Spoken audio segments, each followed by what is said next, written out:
Hello, in front of me I have Lenovo Smartwatch S2 and I'm gonna show you how to change the screen timeout duration on this device. Basically how quickly the screen will turn off after we stop using our watch. Let's start by waking up the screen on our watch. You can wake up the screen on your watch by pressing the side button.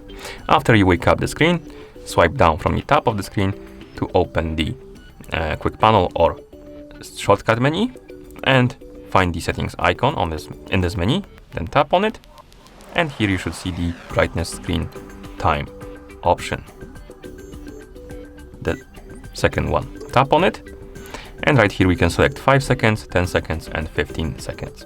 Select the option you like by tapping on it, and once you're done you can press the side button to go back to watch face. So for example, I'm gonna select 5 seconds, go back to watch face, and now our screen should turn off automatically after 5 seconds of inactivity, like this.